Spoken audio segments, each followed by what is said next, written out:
Dear learners, a very warm welcome in the MOOCs of Energy Resources and Conversion Process.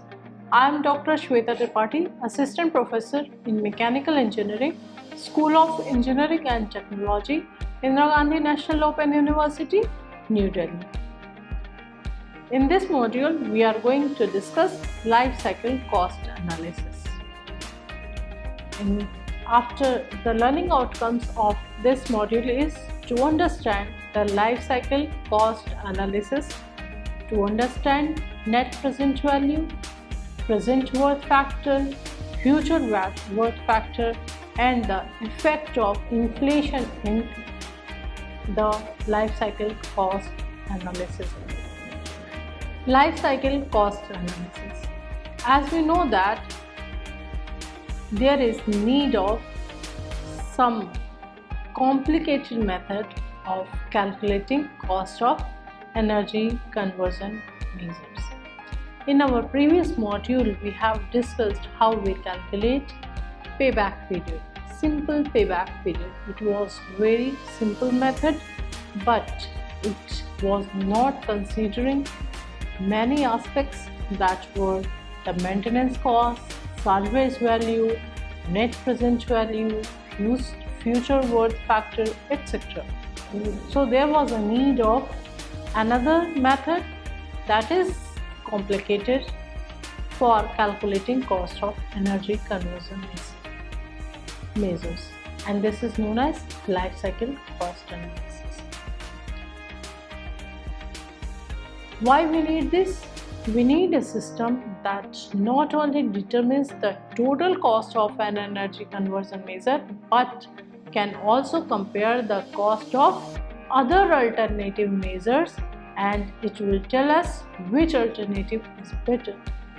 Only considering the investment cost, we cannot say that which technique or which measure will be better. We have to see that what is the maintenance cost occurred in that particular thing as well. For example, if you are going to market and you are going to buy a thing that is worth rupees 1000, and for the similar purpose you are getting another alternative that is of 2000 rupees, but the life of first thing that was of 1000 rupees, or we can say A that was of 1000 rupees, its life is only 3 years, and for B the life is 8 years. Which will be better? Obviously, if it is for 2000 also, then also if the life of that product is for 8 years, it will be better. Then again you consider another product C, and what happens? In the maintenance cost on the first is 0, and the maintenance cost on the second one is 200 rupees per year. So for 8 years it will be 1600 rupees, and for the C product the cost is the initial cost is 1500, but the maintenance cost is 300 per year, and its life is also 8 years. So what it will be? 1500 plus 2400, so it will be nearly 3000. So which product will be better? Obviously B. So this is how we see that which product will be better. So for this we need life cycle cost analysis, and we will use a simple example to illustrate this so that you are able to calculate life cycle cost of energy conservation measure. The cost of the system, initial cost and the future cost. The future cost can be of two types. One will be one-time cost that do not occur every year over the life of the system, and it will be recurring cost that may occur every year over the life of the system. So one-time cost is generally the capital cost or the cost of that particular apparatus or equipment, or the material that we are going to use, and recurring cost is generally the operation and maintenance cost that is attached with that. The cost like the replacement cost of a system are one-time cost, and operating maintenance are recurring cost. Another factor that we consider in life cycle cost analysis is the life of the system. Then also comes the discount rate for converting all future costs into present cost. It may or may not include rate of inflation. If rate of inflation is included, it is called nominal discount rate. If rate of inflation is excluded, it is called real discount rate. Then comes the salvage value, the salvage value of the system after its useful life. So generally the life cycle cost is the capital cost plus replacement cost plus maintenance cost plus energy cost minus the salvage value. Salvage value is the value of the system after its useful life. So this is how we are going to calculate the life cycle cost. Let us discuss the terms that we are using like capital cost, maintenance cost, etc. Capital cost. It is the present worth of the money, whatever money we are investing in particular measure on particular project. Then the replacement cost. This cost may occur at later years and needs to be converted to present worth. What is we are getting it after years, but what is its value today? Then comes the maintenance cost. It is the annual maintenance cost and it needs to be converted to the present worth. Then comes the energy cost. It is the cost of energy and needs to be converted to the present worth. And then comes the salvage value.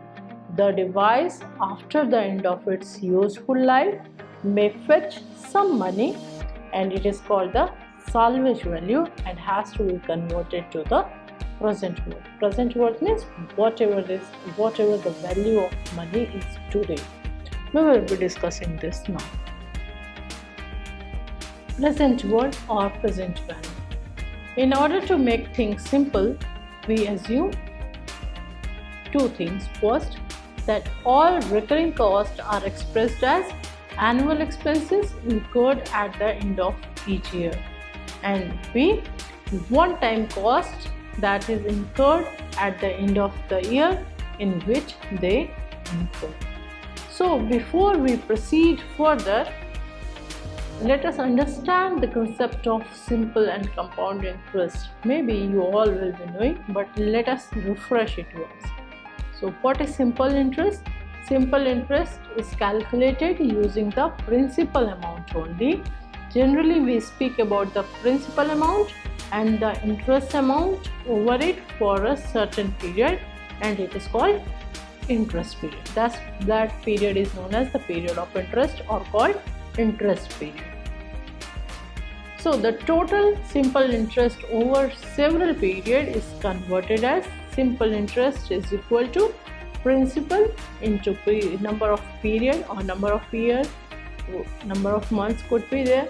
So principal into number of period into interest rate.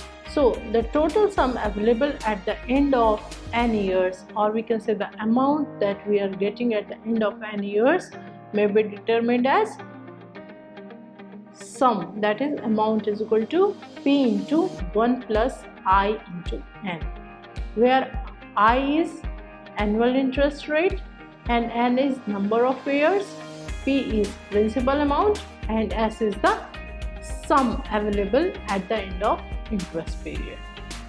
And this is also called future worth. This S is also known as the future worth.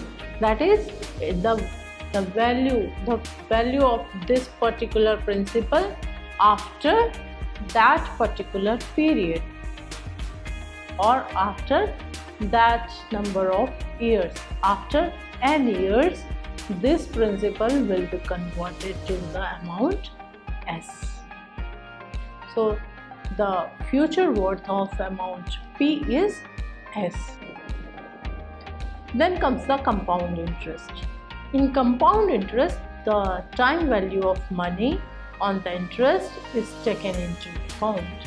For compound interest, the interest amount for each interest period, if we say annually every year, is calculated on the principal plus the total amount of interest accumulated in all previous periods. So the interest for one period is calculated as compound interest is equal to principal plus all accrued interest into interest rate. This is for 1 year or one period.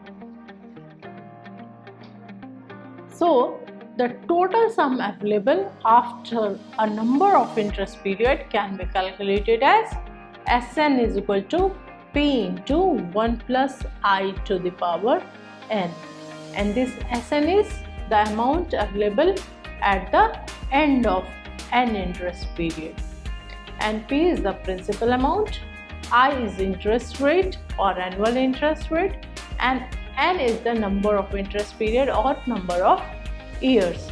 And the factor that is coming here, 1 plus I to the power n, is called future worth factor. Let us see an example. An amount of rupees 5,000 is invested in an energy conservation measure. If the same amount is invested in another option where interest rate is 10%, what will be the amount available at the end of 1 year? So we have principal is equal to 5,000, interest rate is 10%, that is 0.1, and it is for 1 year, so n is equal to 1 year. So because here n is equal to 1 year, we could use any of the equation, whether we could go for the simple interest or we could go for the compound interest. So any of the formula could be used here, whether the sum, the calculation of sum from simple interest or whether the calculation of sum from the compound interest, because number of year is 1 here. So let us use Sn is equal to P into 1 plus I to the power n. So we have 5,000 into 1 plus 0.1 to the power 1. So it will be 5,000 into 1.1, that is 5,500 rupees. If we go for S is equal to P into 1 plus In also, the sum available at the end of first year would be same for both the cases. For interest periods greater than 1 year, the sum available with compound interest will be larger as compared to sum available with simple interest. So it is clear that if we know the present worth, annual interest rate and number of years, we can calculate the future worth. Alternatively, we may use the future worth of money and we need to find its present worth. So both could be used. So let us rearrange the equation that was there for the compound interest. So we will get that P is equal to Sn upon 1 plus I to the power n, and here the factor 1 upon 1 plus I to the power n is known as present worth factor. So we know now present worth factor, future worth factor also. So then it is easy to get the present worth of the money and the future worth of the money. When we have annual or monthly equal payments, this equation could be used for the here P is present worth and A is the uniform annual payment. This is generally used for the EMI calculation, etc. This equation may also be written as P is equal to Sn upon 1 plus I to the power n.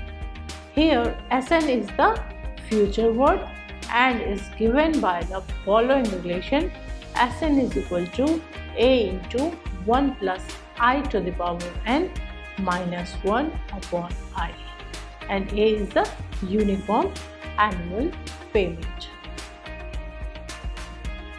From these equations, the following things may be calculated: present worth or future worth given uniform annual amounts. Uniform annual amounts given either present worth or the future worth.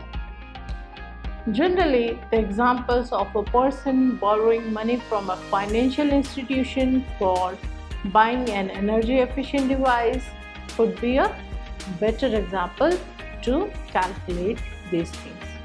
Knowing the interest rate and number of installments, anyone can calculate the uniform equal amounts he or she has to pay depending on the amount borrowed by him or her. Now comes the inflation. Inflation can be understood as an increase in the amount of money which is necessary to obtain the same amount of product before the inflated price was present. So, the increase in the amount of money is obviously very important. So, why we should consider inflation? Actually, the inflation occurs due to downward change in the value of the money, and therefore we must consider it. If we assume that C is the cash that is required for buying an energy efficient device and F is the inflation rate. C is the cash that is required today for buying an energy efficient device. The amount needed to pay for the same device after n years will be C is the cash that we are having today, or C is the price of that energy efficient device today. So the amount that we need to pay after n years will be C into 1 plus F to n, and this 1 plus F is the inflation. So C into 1 plus F to the power n. Assuming uniform inflation over the years, the present worth of such money with interest component added is given by PF is equal to C into 1 plus F to the power n divided by 1 plus I to the power n. Here we know that PF is present worth with inflation taken into account, and there may be several cases depending upon the values of I and F. If I is equal to F, there will be no change in worth year after year. But if I is greater than F, that is interest rate is greater than inflation rate, it may be better to save and not to buy this device now. And if interest rate is less than inflation rate, it may be better to buy the device now and not to save.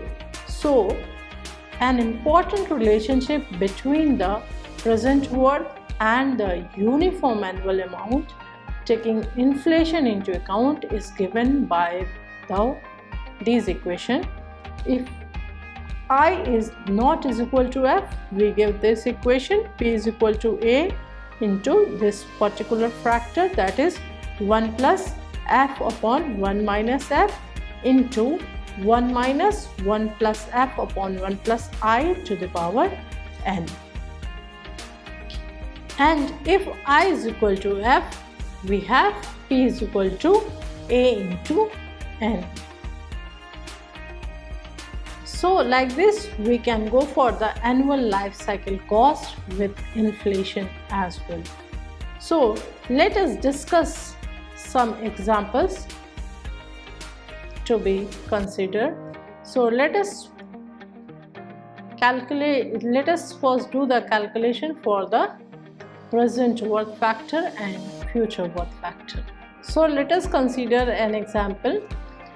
of a solar PV array of 200 watt which has been installed to pump water from a borewell of 3 meters depth using a submersible motor and pump system to an overhead tank.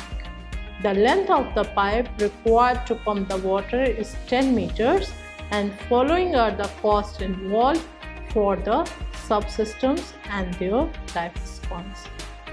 So the cost of PV array is equal to rupees 400 per peak watt. Life of this PV array is 15 years. Then motor and pump rupees 100 per watt and life is 7.5 years. The cost of pipe is rupees 400 per meter and life is 5 years. And obviously there will be some cost involved in digging the borewell.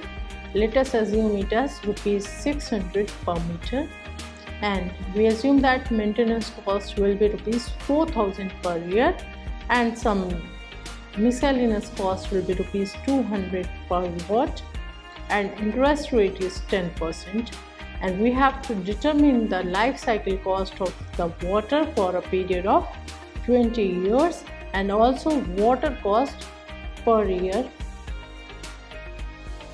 So let us calculate the capital cost. So first let us calculate the cost that is involved in the various components that are installed there. So the cost of PV array is equal to rupees 400 per watt, and we are going to install it for 200 watt. So it will become around rupees 400 per watt into rupees 200 watt is equal to rupees 80,000. Then we have cost of motor and pump rupees 100 per watt it is for, and we are going to install it for 200 watts, so it will be rupees 100 per watt into 200 watt is equal to rupees 20,000. Then comes the cost of pipe, it will be rupees 400 per meter and we need 10 meter, so it will be 4,000 rupees. Then the cost of digging the borewell will be again 600 rupees. 600 into 3 is equal to 1800, because we are going to install this pump at 3 meter depth, so 600 into 3 is equal to 1800. Then miscellaneous cost is rupees 200 per watt, so it is again rupees 40,000. Then what will be the total capital cost? Summation of all these, that is the cost of PV array, motor and pump, pipe, digging of the borewell and some miscellaneous cost. And when we add these all, it comes around 1,45,800 rupees. Then let us calculate the replacement cost. We have to replace the motor and pump after 7.5 years, so it will be rupees 2,000. Then the replacement cost of the pipe at the end of 5 years, it will be rupees 4,000, and replacement cost of pipe at the end of the 10th year, it will be rupees 4,000 each. So let's calculate the maintenance cost. The annual maintenance cost is given as rupees 4,000. So let us calculate the capital cost at year 0 will be rupees 1,45,800. Then comes the replacement cost. Replacement cost R1 is the replacement cost of pipe in year 5, and the present worth of it will be P2 is equal to R1 upon 1 plus I to the power n, and is equal to 4000 upon 1 plus 0.1 to the power 5 is equal to rupees 2,484. That is the present worth of this replacement cost. Then R2, the replacement cost of the motor that we are going to get at 7.5 years. So the present worth of this R2 will be P3, and we will again calculate it as 2000 divided by 1 plus 0.1 to the power 7.5 and is equal to rupees 979. Then comes the R3, that is the replacement cost of pipe in 10th year. So the present worth will be given by the P4 and is calculated at 4000 divided by 1 plus 0.1 to the power 10 and it will come around rupees 51,544. We know that the annual maintenance cost at the starting of year 1 till the end of year 15. So the present worth of this at P5 will be m into 1 upon I into 1 minus 1 upon 1 plus I to the power n. So after calculating it, we will be getting 30,407. So to calculate the life cycle cost analysis, we will add all of these. In the similar manner, we calculate the life cycle cost of any renewable energy system. For various systems, what are the components, what are their costs, we know all of them, and this life cycle cost provides effective evaluation to pinpoint cost effective alternatives. Let us summarize whatever we have discussed today. We have discussed the life cycle cost analysis. We have discussed the present worth factor, future worth factor, present worth value, future value, and we have discussed the importance of inflation in life cycle cost analysis.